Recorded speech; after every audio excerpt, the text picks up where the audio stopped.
Why, hello there. My name is Quinlan Cade. Most people call me Quinn, though, so just call me Quinn. And I have a collection of short stories coming out. Wrong. It's been out since December. And you forgot to say what it was called, Quinn. It's deeply dysphoric.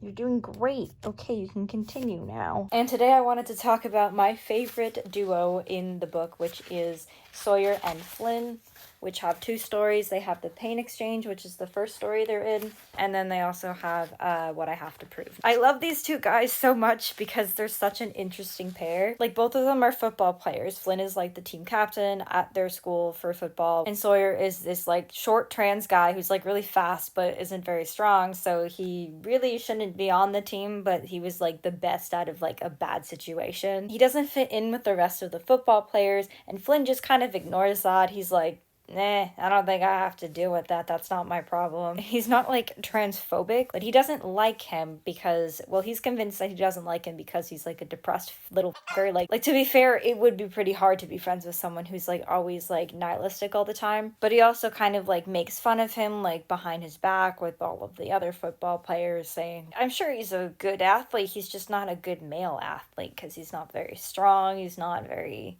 aggressive, you know? But the thing about Flynn is that he has something that he calls hyper-empathy, where he feels other people's pain. To clarify, Flynn only calls it hyper-empathy because that's what he saw on Reddit. He has some traits of hyper-empathy, but he more closely aligns with the traits of pain empathy or mirror touch synesthesia. However, Flynn is not really the greatest researcher, so he doesn't know this yet. I want to explore this in a future story, but right now he doesn't actually have like a distinct label. He just calls it hyperempathy. Like, if he sees someone break their ankle, he will also feel like he's broken his ankle. Meanwhile, Sawyer, being a self-deprecating trans guy, is wearing a binder while exercising, which of course no one really knows about because why would his cisgender teammates actually know what a binder is? But when Flynn finds out about the binder and sees the bruises on Sawyer's chest, he starts freaking out a little bit because he's like, oh my gosh, I can feel that pain on me, what the heck? So he tries to get him to take it off, and of course Sawyer's like, no, I'm not taking this off. Take it off! And they kind of go back and forth because Flynn really doesn't want to be feeling the pain that Sawyer's in, obviously. So in order to do that, he has to get Sawyer to stop feeling the pain, but Sawyer's like, no, I can't take it off. So that's kind of like the pain exchange. That's not how it ends. Like, it's a very distinct ending, but anyway. But why I love them so much is that they have like a pretty strong bond, but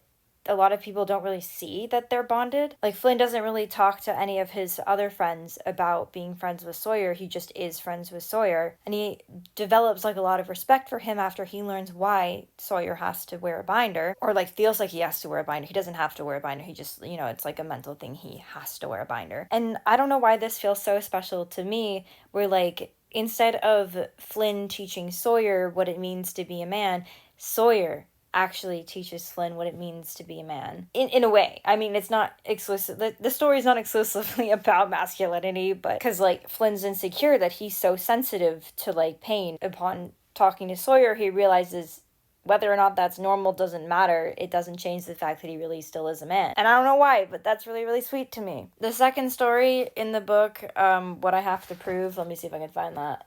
Yeah, What I Have to Prove. It's still taking place on the football field, but this one is, it's got a content warning for suicidal ideation because I did, Sawyer's being self-destructive again. Because of course he is. Oh, and Sawyer, like, as a character, I think that he's a lot of fun because he wanted to join a football team because he's like, that'll show everyone that I'm strong and I'm manly and all of that. But he's actually kind of a nerd. Like, he named himself after Tom Sawyer. Like, he really likes writing. And when he hears about the hyper-empathy, he's like, oh, like Parable of the Sower. And Flynn's like, what the hell is that? Parable of the Sower, as in the novel by Octavia Butler. I feel like that's an important distinction. There are other little details about him that are kind of, like, sprinkled in there that, like, when I had the Pain Exchange, it was originally titled Sawyer's Euphoria, but I changed it to the Pain Exchange because I thought that sounded better. The people who workshopped it were kind of like, I think it's interesting that he seems to have this whole other life from before he came out, including, like, he has, like, a little star tattoo, like a stick and poke tattoo on his sternum, and he used to be seen as kind of like a popular nerdy girl, and then he came out by reciting a poem at a talent show. I feel like I'm giving you way too much information. Like, of course I want you to, like, read the book, but also I want to talk about the characters. So, you're getting Spoilers. Yay. Don't worry, it's not too many spoilers. Don't worry about that. Flynn reminds me a lot of Finn from Glee, because I watched that episode of Glee where, like, the football players were dancing to Single Lady. The dynamic between Finn and Kurt was kind of something interesting, and it kind of made me think, like, what if there was a trans character on Glee? So I started to think about that, and I wrote What I Have to Prove, and I really liked the characters, and I had a friend of mine read it and go, I think that this is a really interesting story because you're seeing it from the perspective of someone who doesn't understand what it's like to be trans, which inspired me to write more about them. And then I wrote Pain Exchange, which was, to be honest, a lot longer than I was anticipating. But I love them, and I want to write more about them, but for now it's just the 2 stories that are in the book Deeply Dysphoric. So, yeah. I talked about their story a lot, but if you actually want to read the story, it'll be out December. Yay. I filmed that in November 2024. It's now available on Amazon. Procrastination. The audiobook is on Kobo, and then the ebooks are on Kobo, Kindle, and Ko-Fi. I'm so excited. I also love the spine. Okay, goodbye.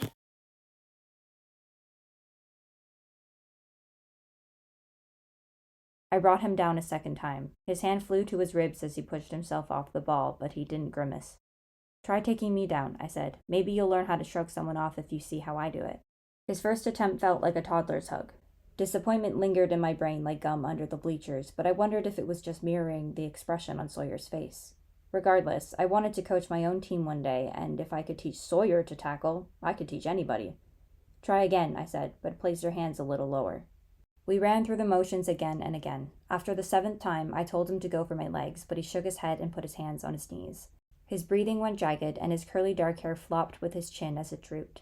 The heaviness seemed to travel down the rest of his body as he slowly sank onto the grass and started taking off his football equipment. Come on, I said. You're getting better, I promise. So? It'll never be good enough. I slid onto the ground beside him with a loud groan. Everything was always so negative with this guy. I stared up at the blinding sun, then turned my head to the grass beside me. The pylons from the footwork drills were still set up, and the mesh ball bag was left by the bench for me to put away. I could see Emerald High in the distance, with its red brick exterior covered in colorful chalk.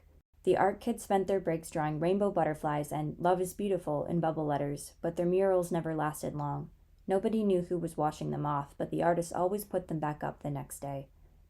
I rolled over to my stomach. Can I ask you something? I guess. Why'd you choose football? Wouldn't something like soccer be easier? He flashed a cartoonish grin. I have my reasons. Bruh, I'm serious. Did your dad do it or something? No. Then why? You don't even like it. He sighed and picked at the front of his jersey. His face twisted into some sort of embarrassment. I tried to make sense of it, but I'd never been good at that. I could barely read Shakespeare. How was I supposed to read a person? I tried out for every other team, he said, pulling his helmet onto his lap. But they wouldn't even give me a chance. I thought back to tryouts in September. Because of all the protective padding, nobody recognized Sawyer until Coach went around collecting names. There weren't many promising candidates this year, so Sawyer's speed helped him squeak by. Ah, geez, Sawyer, that's...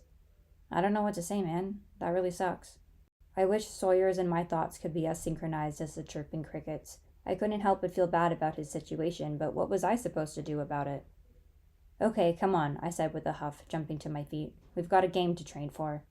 Sawyer nodded and put his helmet back on. He got in position, and at my call, he charged at me, going for my shins. Before I could grab him, he hooked his hand under my knees and my body twisted. I landed on my hands with my stomach on the floor. Sawyer fell on his side just past me. Ha! Yes! I leapt up and pumped my fist to the sky. We got it! I stood up and offered my hand to Sawyer, who was still curled up like an injured animal. As he retreated to a sitting position, he put a hand to his ribs. You good? I asked. He nodded, then winced for the first time all morning. A dull, aching sensation appeared in my torso.